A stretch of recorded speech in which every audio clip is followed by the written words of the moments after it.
Buenos días, saludos y gracias por estar ahí.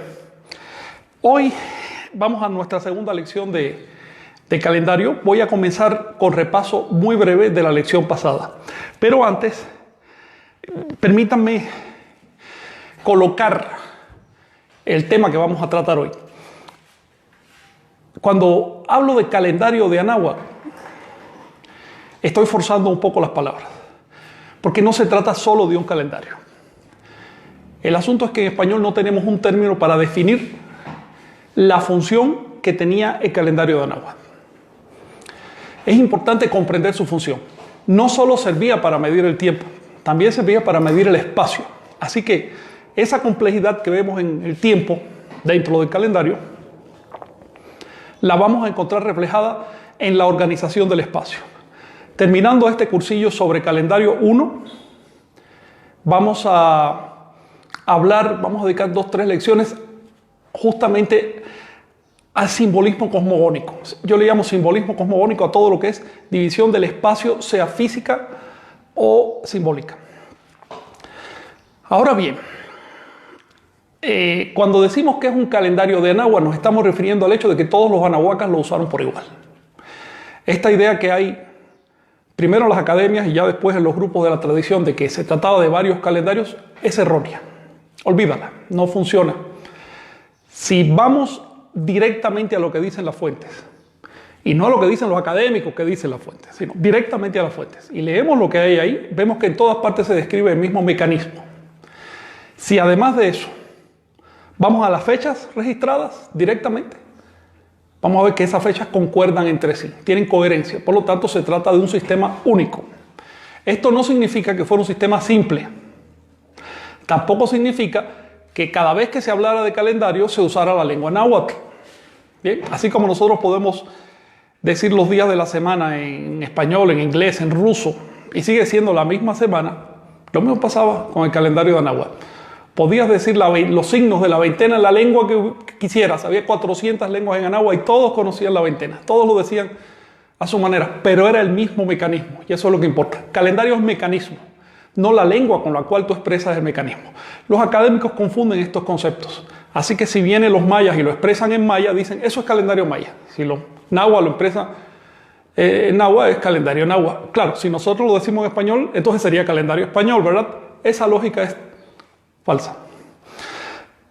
Entonces vamos a partir de la base teórica de que se trata de un solo calendario y después vamos a probarla. Por otro lado, se trata de un mecanismo complejo, porque debido a que abarcaba no solo el tiempo, sino también el espacio, y a través de estos dos elementos, todas las relaciones cosmogónicas, incluyendo los significados de las deidades. Por ejemplo, había en aquel panteón 4 dioses primarios, así dicen los cronistas, no lo digo yo. Los cronistas dicen, había 4 dioses primarios. Recuerden que cuando ellos hablaban de dioses, no hablaban de dioses al estilo de los cristianos, es decir, no hablaban de espíritus ahí en el cielo, sino de poderes. Así que estos dioses primarios son poderes, y detrás de esos poderes en su tiempo hubo seres humanos incluso. Y estos 4 dioses primarios que tenían función de cargadores del universo, cargadores del cosmos, se llamaban los 4 Tezcatlipocas. Bueno, están reflejando el esquema calendárico de los 4 cargadores de los años, que vamos a estudiar hoy precisamente. Siguen diciendo los cronistas que estos dioses se desdoblaban, porque no se trata de diferentes personalidades, sino que es la misma, se va desdoblando, en 20 dioses básicos, que a su vez eran 260. ¿De qué estamos hablando? De las 260 combinaciones del calendario. Cada uno de ellos adquiría 4 o 5 apodos por lo menos, así que hablamos ya de miles de dioses. Y yo insisto en usar esta palabra porque, como no soy católico ni cristiano, yo no tengo ningún prejuicio en contra del concepto de los dioses. Son los cristianos los que dicen que Dios es uno y que el politeísmo es malo. A mí eso no me interesa, yo soy politeísta, soy anahuaca, y sí creo, por supuesto, que seres humanos que lo merezcan son dioses, y poderes de la naturaleza son dioses, y conceptos filosóficos y teológicos y morales importantes son dioses, en el sentido de que pueden ejercer una influencia poderosa sobre nosotros. Ahora bien, entrando en materia, La semana pasada hablamos del Tonalpohualli y les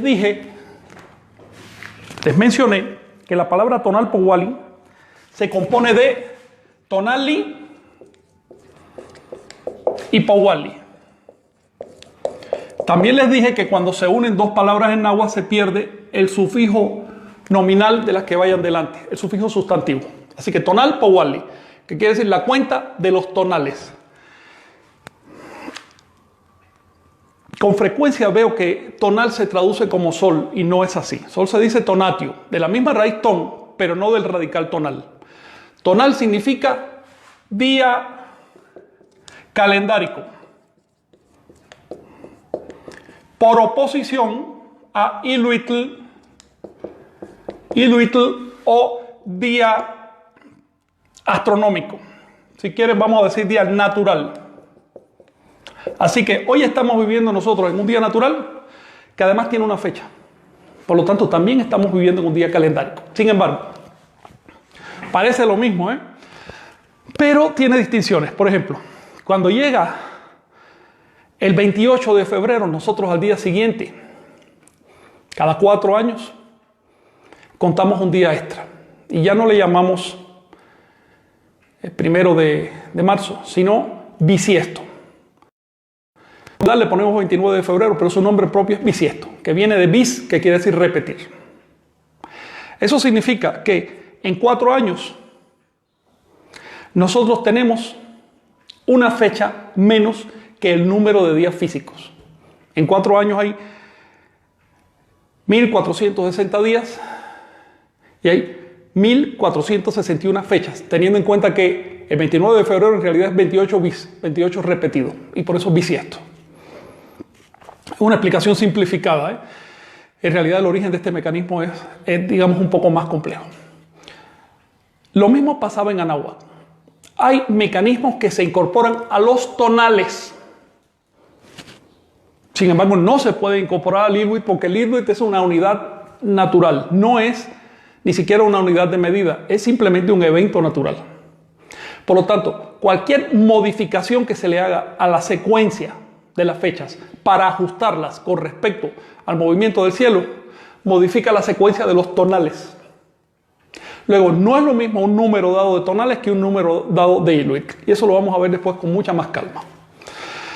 Ahora bien, también les mencioné que la base del calendario es un mecanismo de 260 días a que los nahuas llamaron Tonalpohualli y los mayas en la actualidad le llaman Tzolkin.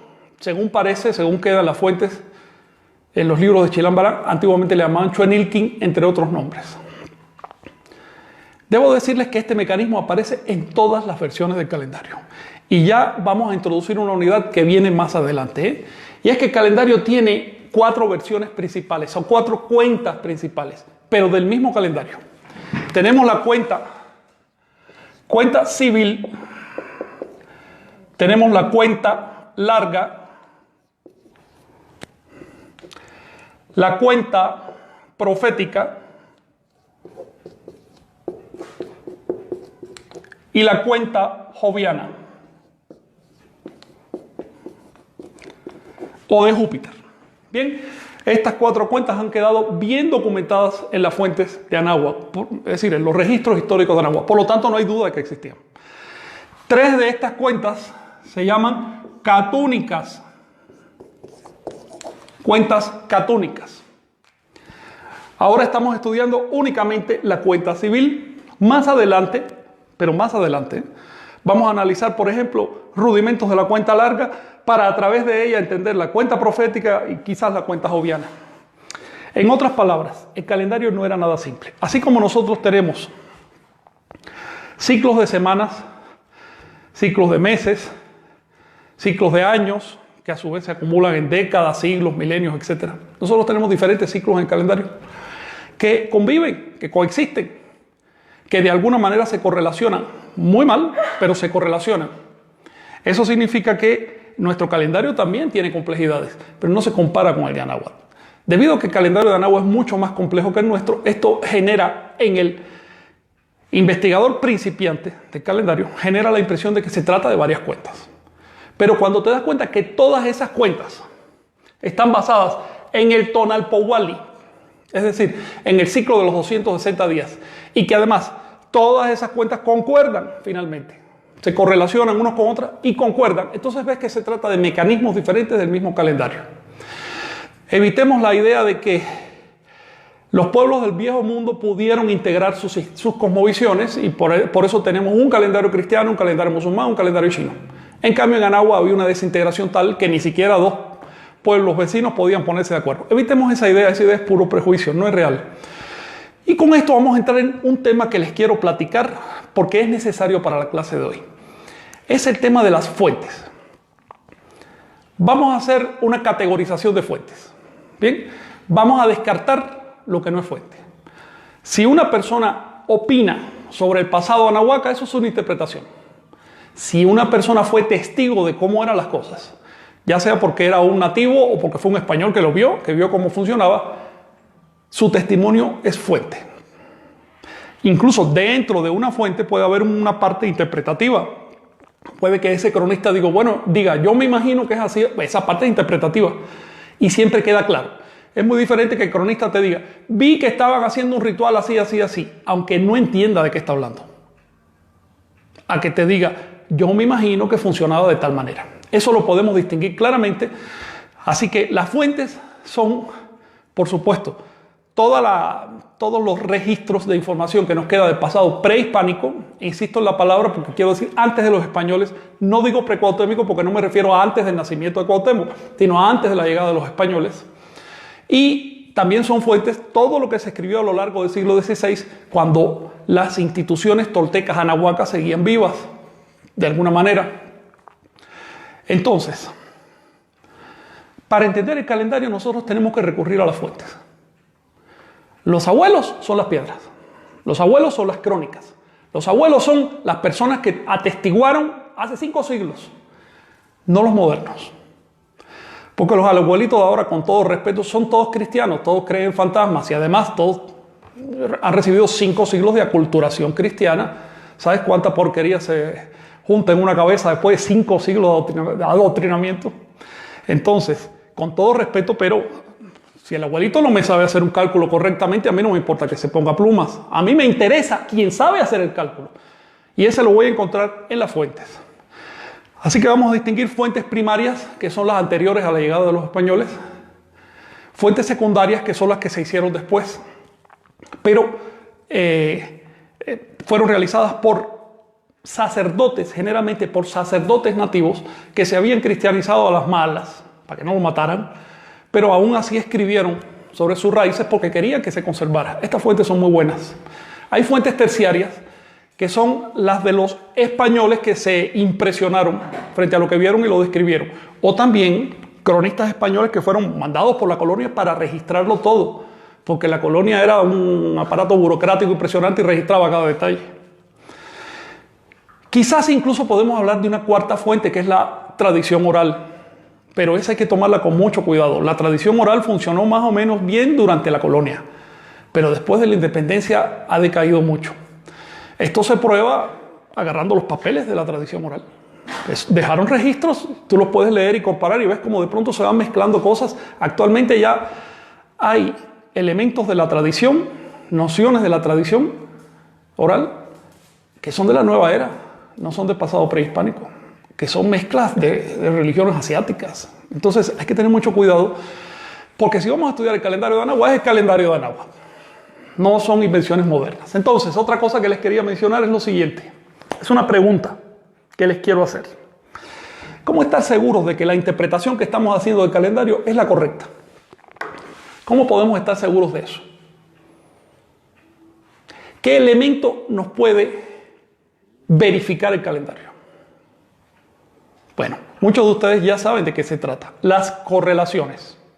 Si aquí tenemos en el diario de campaña de un cronista español que dice esta guerra ocurrió el día tal, y tenemos en un códice que dice esta guerra ocurrió en el signo tal, con el número tal, eso es una correlación. Puede estar bien o puede estar mal, ahí no me meto, pero eso es una correlación. Quedaron aproximadamente 7, quizás 8 correlaciones efectuadas antes que dejara de usarse el calendario. Obviamente, para que haya una correlación con el calendario cristiano, uno necesita que eso sea después de la llegada de los españoles, porque antes no había calendario cristiano aquí para correlacionar. Entonces, entre 1519 y 1529, que fue cuando dejó de usarse masivamente el calendario, sí, se siguió usando, les voy a decir, en sitios alejados, pero en el centro, hacia 1529 ya empezó a fecharse todo con el calendario juliano. En ese lapso se conservan unas 7 u 8 fechas, aunque debió haber centenares. Lo que pasa es que se han perdido esos papeles. Después que se fue abandonando el calendario, se siguieron haciendo correlaciones y podemos encontrar aproximadamente 60 al estudiar la fuente. Es posible que haya muchas más.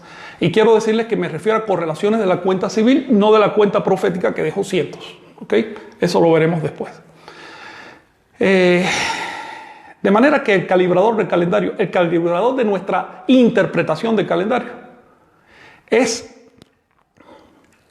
el pareamiento que podemos hacer entre una fecha nahuaca y una fecha cristiana. Solo eso.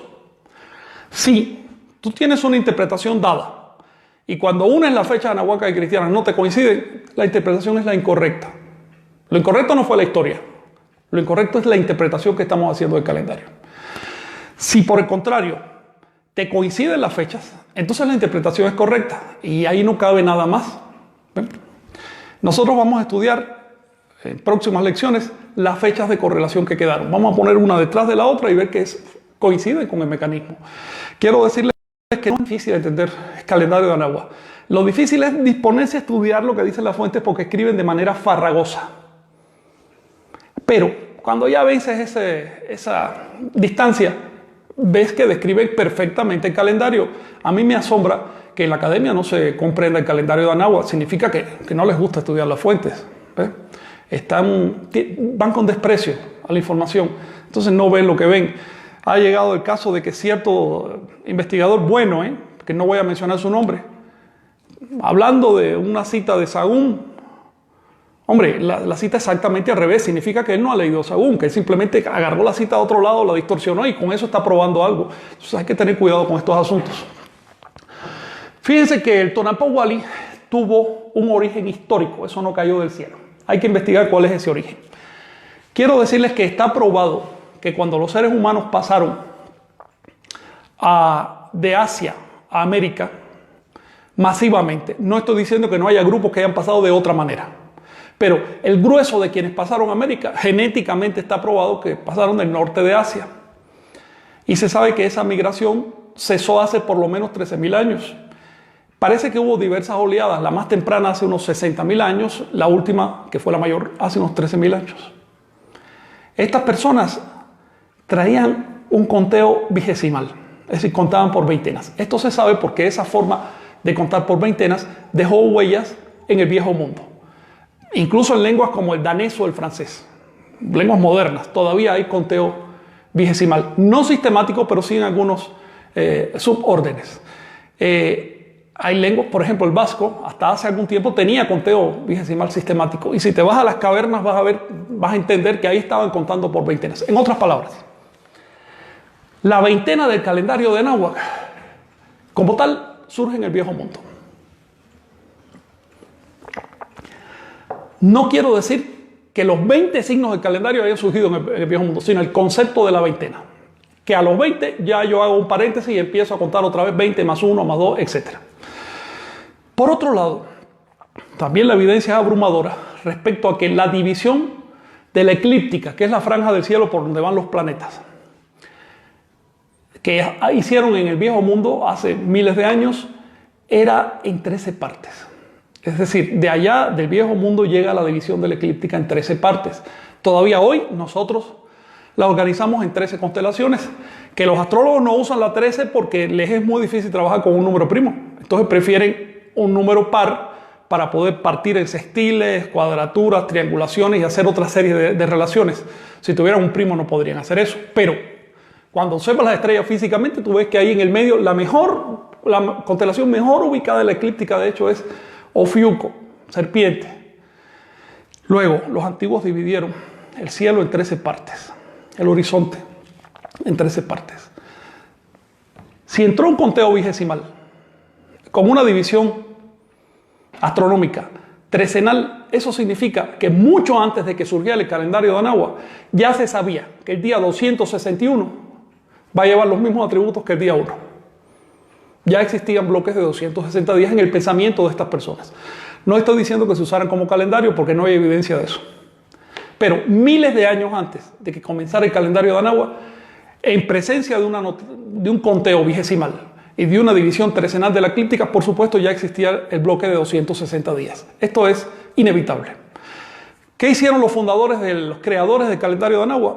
Convirtieron ese bloque en una unidad de medida muy poderosa, que tuvo y tiene tremendas relaciones con todo lo demás. Sirve para hacer astronomía de manera maravillosa, reproduce en promedio el ciclo de gestación humano, se asocia, como descubrió David Rodríguez Cortés, escribió un librito donde muestra que se asocia al ciclo de los 4 años, al cuadrienio, que es algo que vamos a estudiar después. En otras palabras, Tonalpohualli es el nombre que le dieron en tiempos históricos a un ciclo que se venía arrastrando desde mucho atrás. Por lo tanto, yo creo que el origen del Tonalpohualli no está propiamente en Anáhuac, está en los antepasados de los anahuacas. Hoy vamos a estudiar el chihuitl, que es un mecanismo un poco diferente. Y ese, a mi juicio, sí es anahuaca, porque no le encuentro precedentes y no encuentro que tenga parientes en ninguna parte de la Tierra. Esto solo lo he visto aquí. Ahora bien, si nosotros contamos bloques de 260 días, obviamente eso se queda corto con respecto al año de las estaciones. Porque el año solar o el año de las estaciones, es decir, mido el inicio de la primavera al siguiente inicio, no es de 260 días, es redondeándolo de 365 días. Por ahora me voy a olvidar de un piquito que queda ahí, porque eso lo vamos a estudiar en otra lección. ¿Cómo organizaron los anahuacas este año? Bueno, ya les mencioné en las clases de matemáticas que ellos tenían un pensamiento vigesimal. Por lo tanto, la cantidad 365 la escribían del siguiente modo. 3 barras con 3 puntos encima y una barra debajo. Eso se pronuncia en náhuatl Castoliomeipuali on Macuili, que quiere decir 18 veintenas más 5. Así que la cantidad que nosotros escribimos así, ellos lo escribían así. Obviamente, si yo estoy escribiendo la cantidad de días del año con 18 veintenas más 5 días, eso de manera natural me dice cómo debo organizar el año. Entonces lo dividieron en 18 veintenas, llamadas mestli en náhuatl, y huinal en maya, o U, también le llamamos U, y 5 días llamados en náhuatl nemontemi, y en maya shmakaba. Mestli, quiero decirles que significa luna, pero también significa las 4 patas de los animales.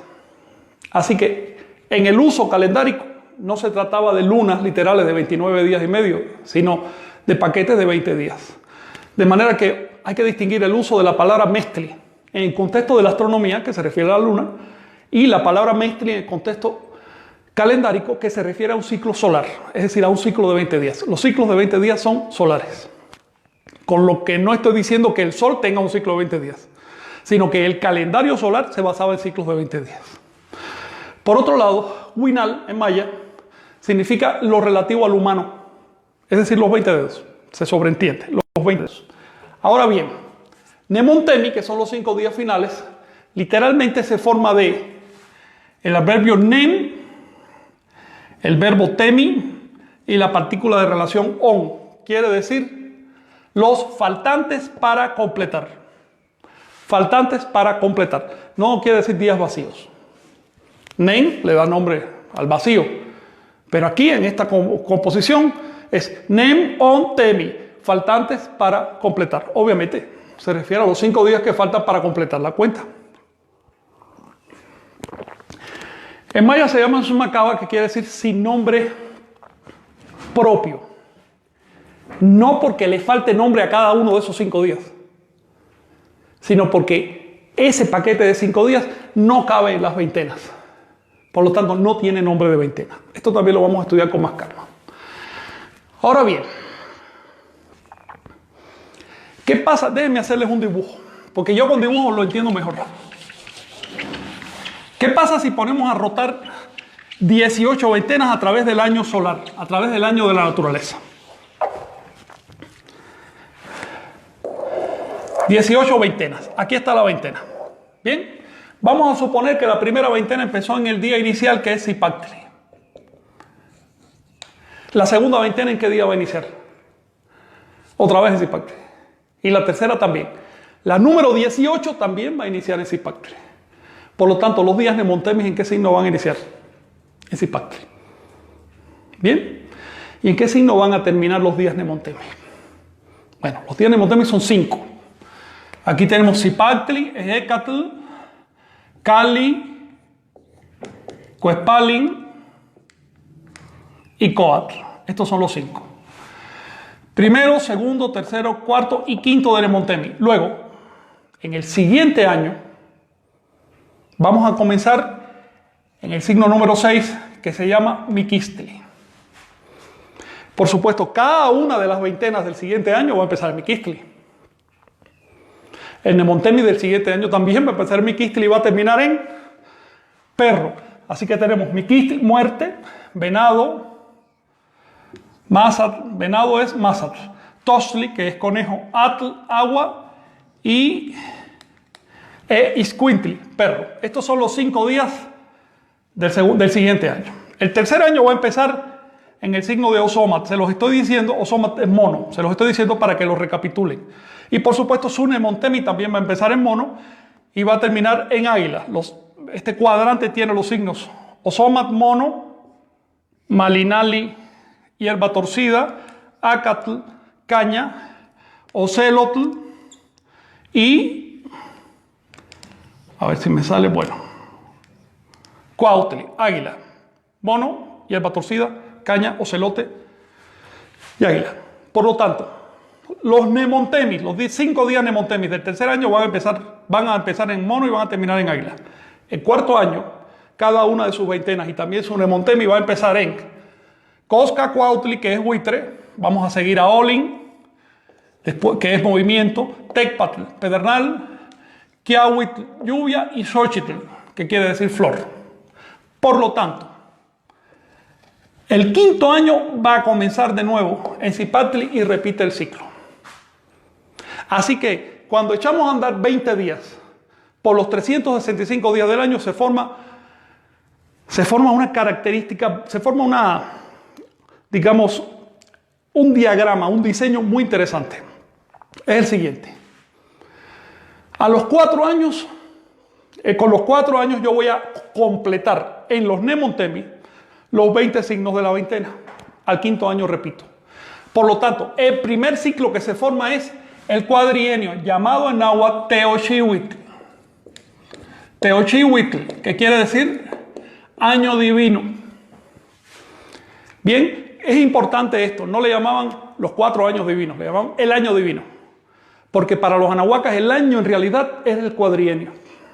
Bien, cada uno de lo que nosotros hoy llamamos años eran, como decir, estaciones de ese año sagrado, de ese Teochihuitl. Esto es importante a la hora de hacer ajustes astronómicos, porque los ajustes astronómicos no se hacían en fracciones, se hacían en unidades. Por lo tanto, involucraban del cuadrienio para arriba, pero no del cuadrienio para abajo. Ahora bien, si nosotros ponemos a rotar las trecenas, ya no las veintenas, sino las trecenas, por el año de 365 días, así que 365, ya lo dijimos, entre 20, me deja un residuo de 5. Pero si yo divido 365 entre 13, ¿cuántas trecenas caben ahí? Caben 28 trecenas y sobra un día. Deja un residuo de 1. Bien, 28 por 13, 364, me sobra un día. Eso significa que si yo un año lo empiezo en el número 1 El siguiente año lo voy a empezar en el número 2, el otro en el 3 y así sucesivamente hasta llegar al número 13. Por lo tanto, además de los cuadrienios formados por el comportamiento de los signos, yo tengo trecenios.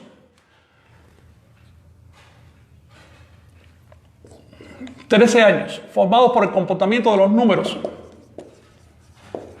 Los trecenios se llaman en náhuatl tlalpilis. Obviamente, si yo tengo ciclos de 4 años y ciclos de 13 años, tengan en cuenta que el 13 es un número primo, así que no se puede descomponer. ¿Cada cuánto tiempo se me empatan ambos ciclos? Así mismo. Los tlalpilis y los teoxiwin se empataban cada 52 años. Y este es el origen del ciclo de 52 años, llamado, por ahí se los puse, Xiumolpili, que significa atado o amarre de años. Bien, voy un poco rápido, entonces ahora lo voy a hacer con mucha más calma. Observen lo siguiente. Si yo un año lo comienzo, estoy poniendo un simple ejemplo. En la combinación 1, Cipactli, C-Cipactli, yo lo estoy traduciendo como 1 dragón, lo voy a escribir aquí, C-Cipactli. El siguiente año, ya saben que me está sobrando 1 al dividir entre 13, lo voy a empezar en Ome, en 2. Pero como me están sobrando 5 al dividir entre 20, ya no voy a estar acá, sino que voy a estar acá, 2 muertes. El tercer año se va a llamar 3 mono, el cuarto año se va a llamar 4 buitre y así sucesivamente. Bien. Algunos de ustedes ya encontraron el principio. En la época de los mexicas, los años recibían, el nombre que recibían los años estaba compuesto por el signo casa, el signo conejo, el signo caña y el signo pedernal. Cada uno de estos signos se asociaba a un número de esta manera. Tenemos, ¿saben qué? Se lo voy a escribir con glifos que es más cómodo. Casa, conejo, caña, pedernal. Bien. 1, 2, 3, 4, 5, 6, 7, 8, 9, 10. ¿Qué signo acompañará al número 13? 13, casa. ¿Ok? De nuevo. Porque los 4 me hacen ciclo al 12, el 13 por lo tanto se llama como el primero. Luego el año número 14 se va a llamar otra vez 1, pero ya no casa, sino conejo. Bien. El 15 se va a llamar 2 cañas y así sucesivamente hasta llegar al 13 conejo. ¿Cómo se llamará el siguiente año? Se va a llamar 1 otra vez, obviamente. ¿Pero con qué signo? Caña. 1 caña. Y aquí tenemos la trecena de caña. Por lo tanto, la cuarta trecena se va a llamar 1 pedernal, 1 tecpat. Y vamos a seguir hasta el 13 pedernal. ¿Cómo se llama el siguiente año? Se va a llamar 1 otra vez, pero 1 ¿qué? 1 casa. Aquí tenemos 4 trecenas, 52 años. El año 53 se vuelve a llamar otra vez como el primero. La pregunta que yo les hago a ustedes, sobre todo aquellos que ya tienen conocimiento de calendario, ¿de dónde salen los nombres de los años? ¿Cómo se forman los nombres de los años? Por ejemplo, yo sé que si un año de la época mexica se llamaba 1 casa, el siguiente año se va a llamar 2 conejos, el otro se va a llamar 3 cañas y así sucesivamente. ¿Por qué? ¿Por qué? Esa es la pregunta que hay que hacerse. ¿A qué se debe ese mecanismo? Ese mecanismo se debe a lo que ya les expliqué. Al hecho de que al llegar al final del año nos quedan 5 días. Y si nosotros contamos 5 días dentro de la veintena, nos vamos a trasladar al siguiente cuarto de la veintena. Por lo tanto, los nombres de los años desmienten la idea tan extendida por ahí de que los días Nemontemi se cortaban aparte. Si los días Nemontemi se contaran aparte, por supuesto, no tendría sentido llamarle a los años como se les llamaba. ¿Ven? Es un mecanismo bastante simple. Ahora bien, esto lo voy a repasar en la siguiente lección muy brevemente, ¿eh? Así que no se preocupen si no agarran una unidad. ¿Por qué en la época de los mexicas los años se llamaban casa, conejo, caña y pedernal? ¿Por qué no se llamaban simplemente Zipactli, Miquistli, Ozomatl y Coscacuautli? ¿Por qué se habían corrido? ¿Por qué estaba funcionando otra cruz de cargadores? ¿Y por qué si nos vamos a 500 años antes de la época mexica, la época de Xochicalco, la primera parte de Tula, encontramos que los cargadores que estaban regentes en ese momento eran otros? Estaban rigiendo justamente viento, venado, hierba torcida y movimiento. Y si nos vamos 500 años antes de Malinalco y de Tula y de Xochicalco, vamos a ver que había otra cruz que era la de Zipactli. ¿Por qué? Los mexicas solo usaban 4 signos. ¿Y por qué en tiempos anteriores a los mexicas se usaron otros signos? ¿Y por qué tiempo después de la caída de Tenochtitlan los mayas cambiaron el sistema y empezaron a usar otros 4 signos?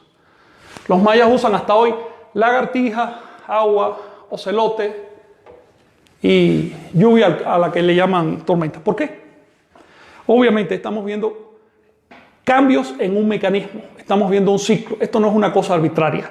Al enfrentarse al hecho de que en diversas épocas hubo diversas cruces de cargadores denominando a los años, hombre, la academia resolvió de la manera más sencilla, es que hubo varios calendarios y punto. La idea de poner esas diferencias en una tabla cronológica para ver si tienen una estructura interna, eso no se les ha ocurrido. Y por supuesto la tradición va a repetir lo que dice la academia. Hubo varios calendarios, así me olvido de la complicación de estudiar los mecanismos del calendario. Nosotros hoy estamos aquí estudiando calendárica de verdad, calendárica de Anáhuac. Por lo tanto, tenemos que esforzarnos para comprender este mecanismo. Ahora parece difícil, pero una vez que lo comprendes, empiezas a decir, caramba, pero si esto me resuelve el ciclo de Venus, pero así. Lo estaba haciendo con números arábigos y no podía, y ahora con esto sale así, sale solo en la expresión. Por ponerles un ejemplo, ¿no? En otras palabras, es un sistema diseñado con propósitos astronómicos. Sí, la civilización de Anáhuac consideraba que una persona que no sabe de astronomía no es culta, así que parte de la Toltecayo era comprender astronomía. No estoy hablando de astronomía moderna, sino de lo que sabían en aquella época y de las aplicaciones que le daban en aquella época que no son las que les damos hoy.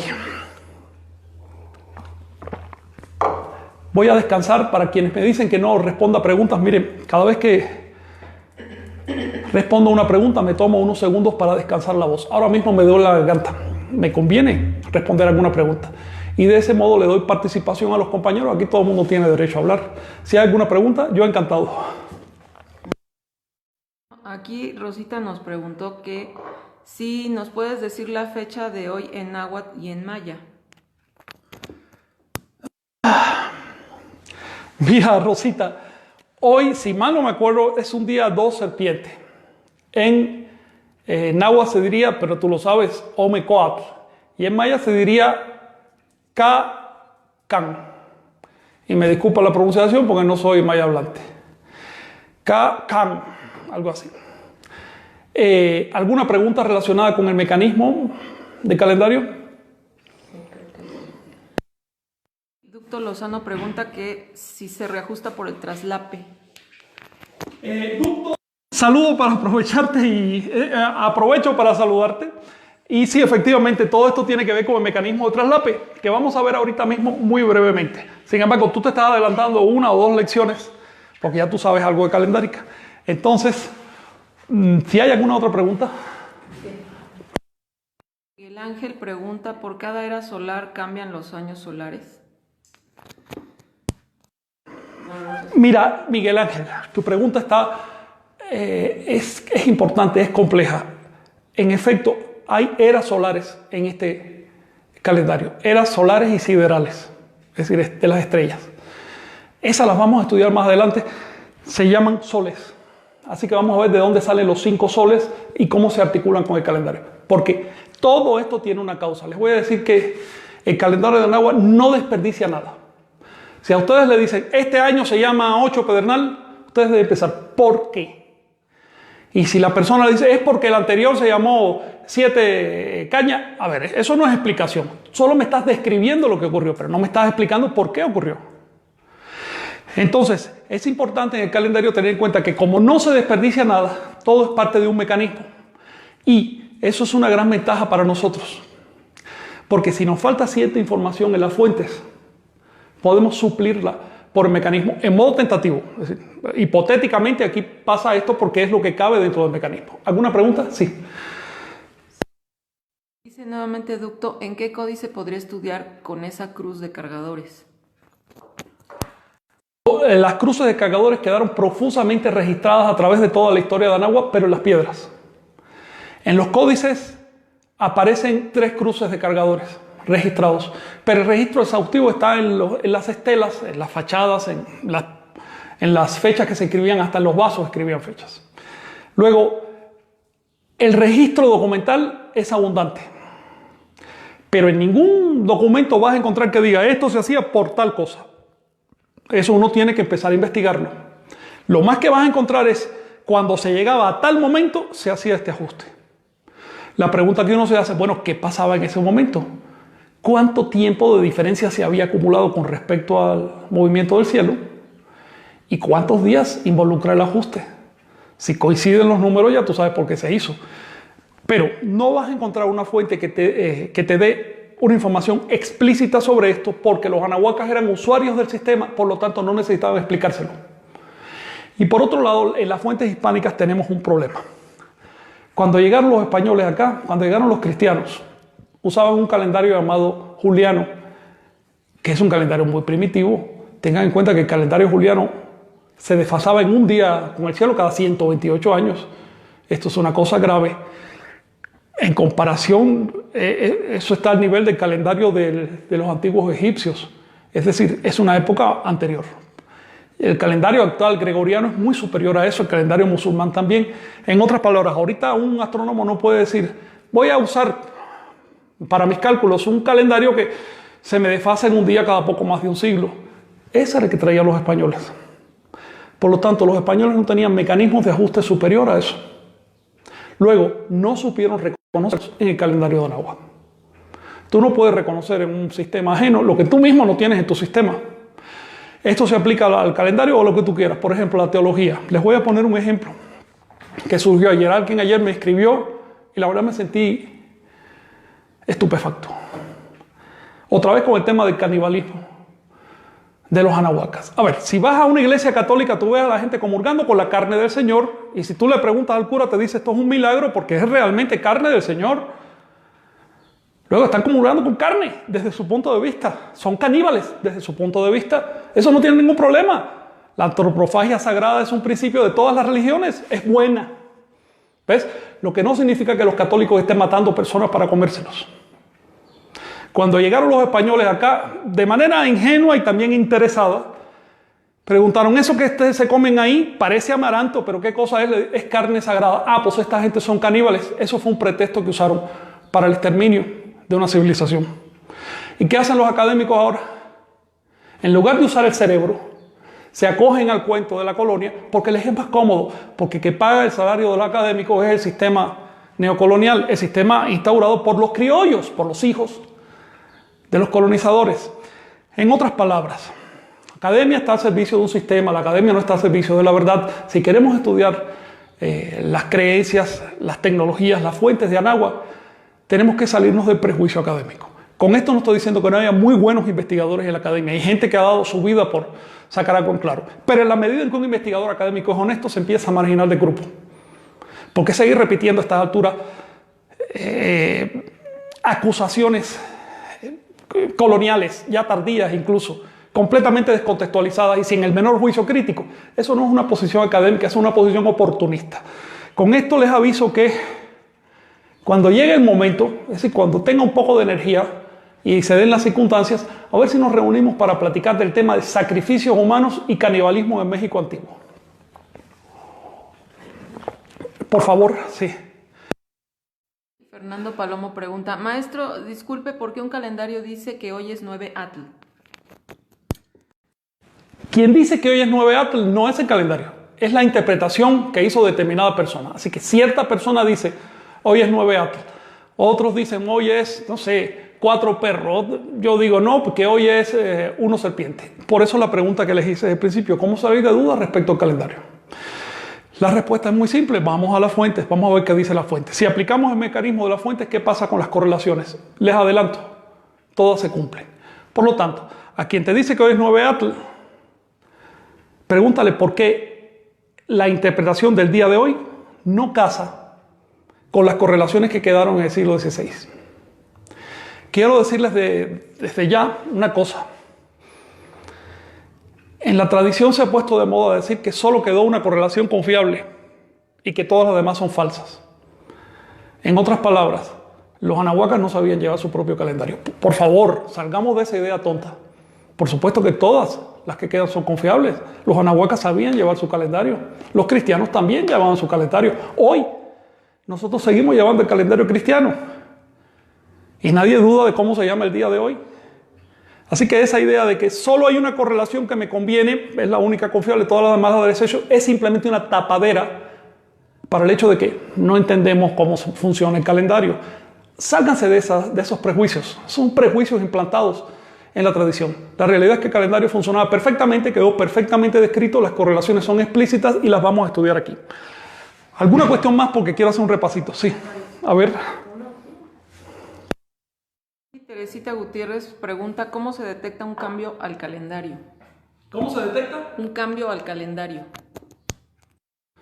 Bueno, si te refieres a cómo se detecta que, por ejemplo, se echó a andar una nueva cruz de cargadores en un momento histórico, eso es porque los monumentos a partir de ahí ya no cargan los años con determinados signos, sino con otros. Por ejemplo, en un monumento de la época zapoteca tú puedes ver que el signo que está hasta arriba con el glifo del año es, no sé, perro o penado. Y después te vas a un monumento de la época de Teotihuacán y ves que el glifo es dragón o muerte. Después te vas a la época de Xochicalco y estás viendo un signo que puede ser, no sé, movimiento. Con los mexicas no hay duda que dejaron mucha evidencia, lo dejaron escrito también, sabemos cuáles eran sus signos, son los que les he mencionado. Y con los mayas tampoco hay duda porque dejaron mucho texto escrito.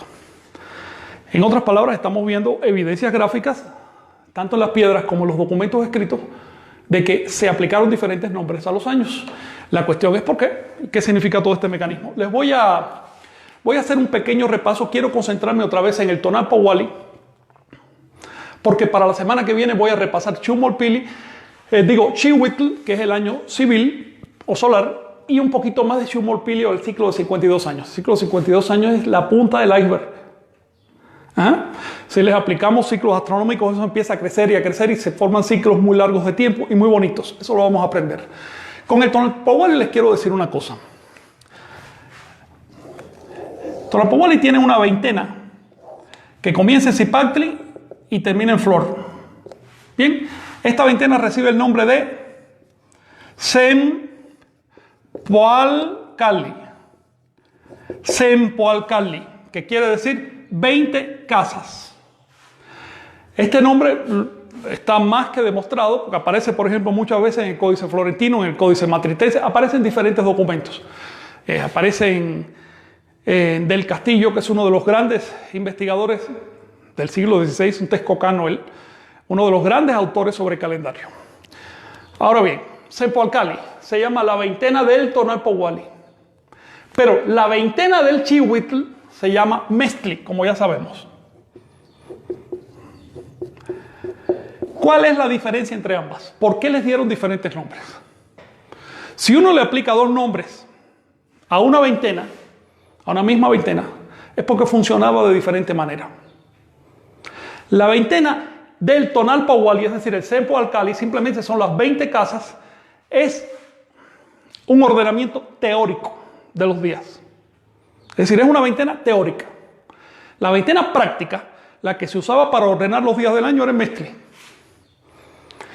En el Sempoalcalli o la veintena del tonal Powali, la veintena del año sagrado, bueno, por supuesto, siempre empieza en Zipactli y siempre termina en Xochitl. Es un ordenamiento teórico.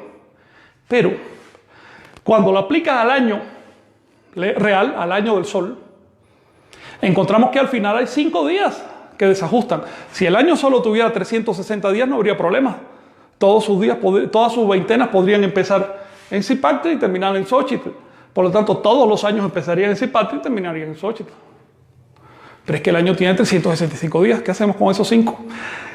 Desafortunadamente, desde los 90 para acá, antes no, pero desde fines de los 90 para acá, en la tradición mexica comenzó a circular una idea errónea, y es que los 5 días de Nemotemi se contaban aparte.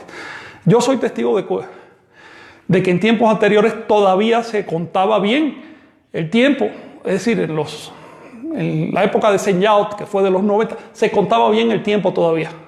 Pero ideas malogradas destruyeron el mecanismo del calendario. Hoy los mexicas están diciendo que los Nemotemi se cuentan aparte porque confunden el Mezcli con el Cepocali.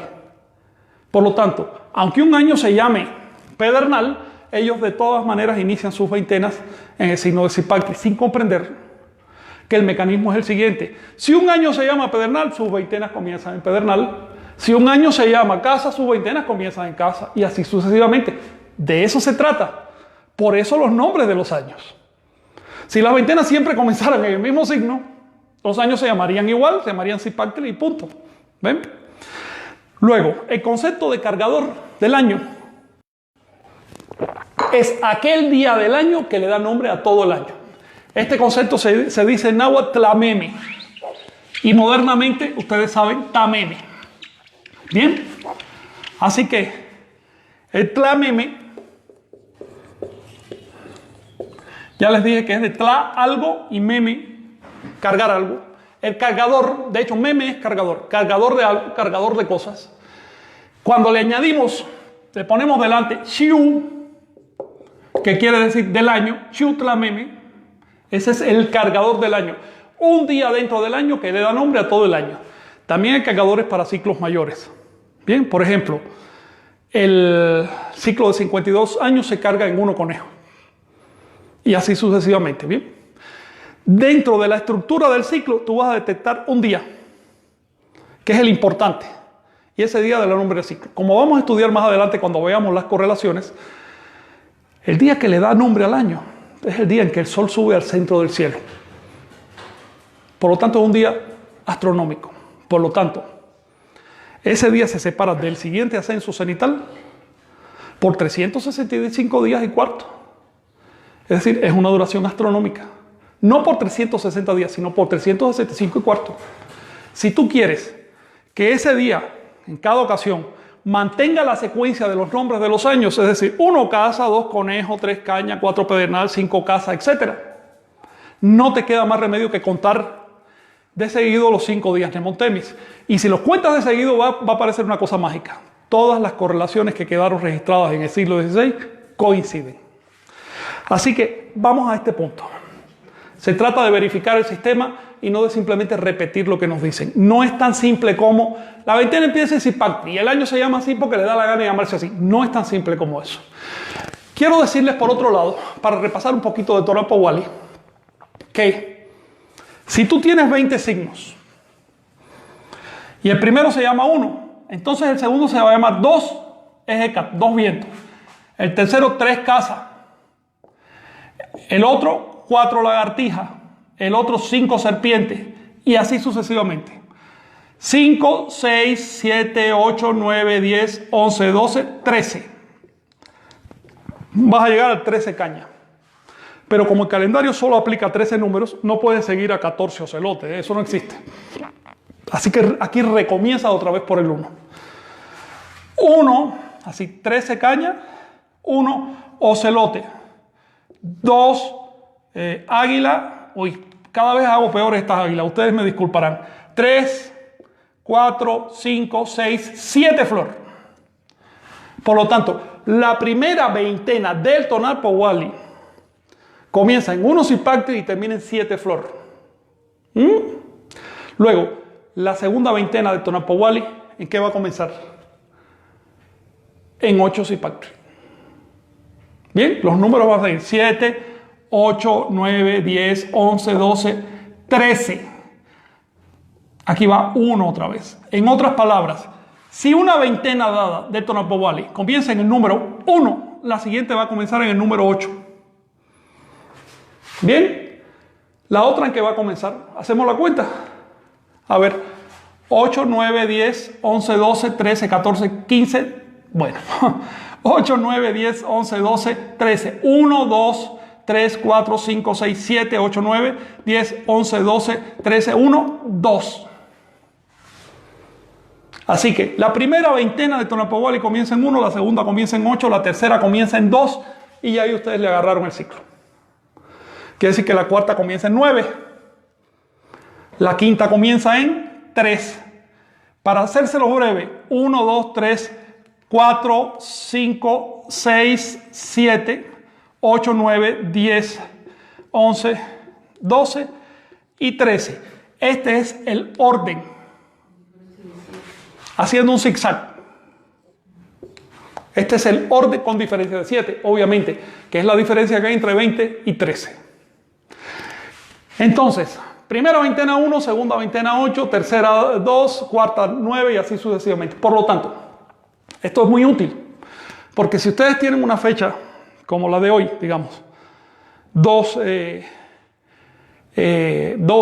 serpientes, y quieren averiguar, por ejemplo, qué número tendrá la siguiente aparición de serpiente. Bueno, la siguiente aparición va a ser con el número 9. ¿Cuántos días hay entre un 1 y un 8? 20 días. Entre un 1 y un 2, 40 días.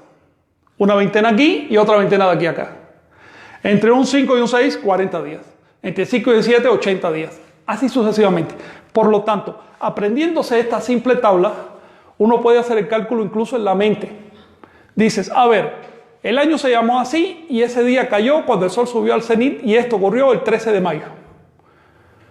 Por lo tanto, el día más cual debe ser tal signo. ¿Ves? Para que te equivoques en un número. Por eso siempre es bueno hacerlo con papel y verificarlo. Hay muchos elementos involucrados en el desciframiento del calendario de Anáhuac. Quiero decirles que el principal problema para descifrar este calendario no es el calendario de Anáhuac, es el calendario cristiano. Así que quiero terminar mi exposición hablando un poquito del calendario cristiano. Si uno no comprende cómo es el calendario de los cristianos, cómo es el calendario que usamos hoy, si uno no lo comprende, no va a poder correlacionar el calendario de Anáhuac. Es importante esto. Así que si me disculpan, yo voy a hablar ahora de un mecanismo cristiano. Si todos ustedes están de acuerdo en que hoy es día, ¿qué? Hoy es 22 ¿de qué? ¿De mayo? ¿De qué año? Fíjate, estamos de acuerdo con eso, 22 de mayo de 2020, eso nadie lo discute. En otras palabras, sea que te guste o no el calendario cristiano, tú lo aceptas y lo usas. ¿Y qué fecha naciste? Ah, naciste en una fecha cristiana seguramente. Bueno, si queremos correlacionar ambos sistemas de medida del tiempo, no nos queda más remedio que conocer ambos. El calendario cristiano, yo le llamo así para englobar dos calendarios que son padre e hijo, o madre e hija si tú quieres. El primero fue el calendario juliano. Este no era cristiano, este fue el calendario de los romanos. Lo instituyó oficialmente Julio César, aunque ya desde antes pues, los sabios sabían manejar. Eso fue una propuesta que se hizo desde hace mucho tiempo. De hecho, las bases finales del sistema juliano aparecen en Egipto hacia el 238 a.C. fue cuando se aplicó por primera vez. El calendario juliano tenía una solución muy buena para aquella época, y es que ese residuo de 6 horas o de casi 6 horas que se va acumulando cada año, la juntaba y cuando completaban un día, la resolvía como un día extra, el día bisiesto. Así que el calendario juliano fue el que inventó lo del bisiesto, que en esa época no se aplicaba el 29 de febrero. Hubo cierto forcejeo porque unos emperadores o césares querían que su mes fuera más largo que el del otro. Terminaron acortando febrero, que se quedó solo con 28, otros meses llegaron a 31, otros tienen 30, febrero de pronto tiene 29. Bueno, un disparate. Fue un calendario hecho por políticos, por intereses políticos. Los pobres astrónomos de la época seguro que se molestaron muchísimo. Dijeron, caramba, ¿cómo puede ser que el ego de un pobre diablo que está ahí en el trono pueda más que un mecanismo necesario para estudiar el universo? Pero bueno, imagino que hubo mucho disgusto. El bisiesto que aplicaron los romanos no fue de invención cristiana o romana, fue de invención egipcia. A su vez los egipcios lo tomaron de un mecanismo anterior. Esto se los digo porque en la actualidad se dice en la academia, en la tradición, que el bisiesto es cristiano. Eso no es cierto, para empezar, ¿ok? digamos las cosas por su nombre, hablemos con propiedad de las cosas. El calendario juliano entonces resuelve las 6 horas que se acumulan cada año como un día cada 4 años, pero eso tiene un problema. Y es que el residuo real sobre los 365 días no es de 6 horas. Es de 5 horas y 49 minutos. Por lo tanto, en el primer año se acumulan 11 minutos de diferencia, que eso no es nada, ¿verdad? Pero ya a los 4 años, cuando haces el bisiesto, ya son 4 por 11, es decir, 44 minutos. Ya empieza a ser casi una hora de diferencia con respecto al cielo. Sigue acumulando eso y vas a ver que a los 128 años tienes un día entero de diferencia. Ese es el marco de la exactitud del calendario juliano. Ya desde tiempos muy tempranos, incluso desde la época de los romanos, ya hubo astrónomos que dijeron, oye, vamos a hacerle un mecanismo para poder ajustar esto, porque este calendario dentro de un siglo se nos va a desfasar un día y por un día tú te pierdes un eclipse. ¿Ves? Pero no lo resolvieron, se fue acumulando por inercia, se fue acumulando el error. Y ya más o menos hacia el año 1000, 1100, después de Cristo, ya eran unos cuantos días, eran como 7 o 8 días. De manera que científicos musulmanes, por cierto, elaboraron una propuesta de calendario que estaba muy buena para esa época. Después hubo un científico italiano que también hizo algo similar. Es decir, varias veces fueron al Vaticano con esta idea, oye, vamos a reformar el calendario porque mira, cuando Jesús nació, se supone, ¿no? Es un simbolismo, pero cuando Jesús nació, 25 de diciembre, se supone que estaba el solsticio. Y ahora ya está cayendo por enero. Es decir, aquí hay una diferencia. Se está violando el principio astronómico del mito. Los papas ya en 1315 trataron de implementarlo, pero no pudieron porque se opusieron los comerciantes. Porque los comerciantes dijeron, bueno, si tú me ajustas el calendario para que nuestro Señor nazca otra vez en el solsticio, ¿quién me va a pagar la diferencia en días de interés? En 1582 ya los días eran 10. Y el Papa Gregorio XIII dijo, señores, ya digan lo que digan, esto se va a implementar en el mundo católico. Así lo hicieron. En el mundo protestante no quisieron aceptarlo y las iglesias ortodoxas de Oriente tampoco, pero con el tiempo lo fueron aceptando porque era un sistema más racional. La clave del calendario gregoriano que usamos hoy es la siguiente. Cada 4 días aplicamos un bisiesto. Pero cada 100 años, que se supone que debe, repito, cada 4 años aplicamos un bisiesto. Pero cada 100 es divisible entre 4, se supone que habría bisiesto, ¿verdad? Bueno, pues no se aplica. Así que cada vez que lleva un año que tiene 2 ceros, no se aplica el bisiesto. Pero cada 400 sí se aplica. Así que tenemos la primera excepción, que es el bisiesto, la segunda excepción, que es la no aplicación del bisiesto, y la tercera excepción, que es la no aplicación de la no aplicación del bisiesto. Ustedes se dan cuenta que el sistema está hecho a machetazos. Esto no es una cosa muy congruente, pero funciona y funciona de lo mejor. En otras palabras, por ejemplo, se aplicó en 1582. En el 1600 se aplicó bisiesto, pero en 1700 no, ni en 1800, ni en 1900. En el 2000 pasado se aplicó bisiesto, pero en el 2100 no va a haber bisiesto, ni en el 2200, ni en el 2300, en el 2400 sí. En otras palabras, si bien la reforma gregoriana se comió 10 días del calendario en 1582, desde entonces se ha comido otros 3. Y dentro de un siglo ya se va a haber comido 4 y así sucesivamente. Luego, no es tan simple para correlacionar, no es tan simple como decir, hago este empate, le quito 10 días y ya tengo la fecha. No. Tengo que tener en cuenta en realidad cuántos días de diferencia hay entre el sistema juliano y el sistema gregoriano. Y después de eso, hacer el empate con el sistema anahuaca. Tenemos que tener en cuenta quizás hasta un centenar de elementos diferentes para poder correlacionar ambos calendarios. Es bastante complejo, pero no es imposible. Se hace con pura aritmética.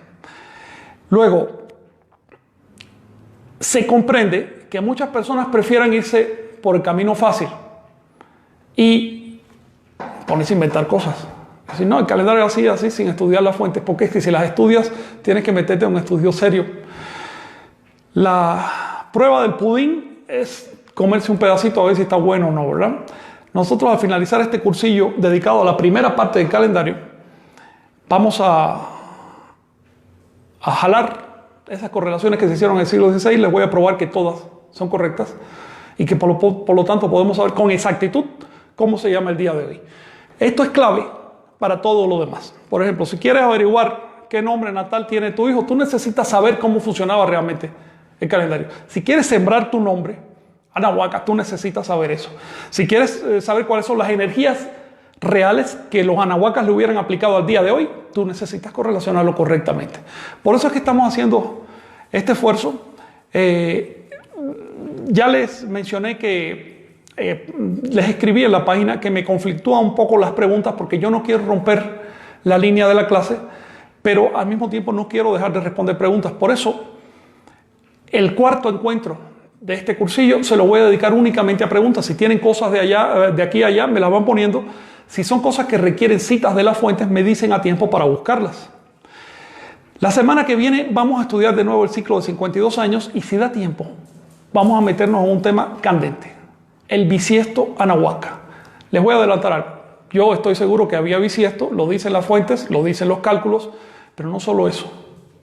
Yo pienso que el bisiesto que aplicamos hoy en el calendario gregoriano tiene su origen último entre los olmecas. Con esto me despido y nos vemos.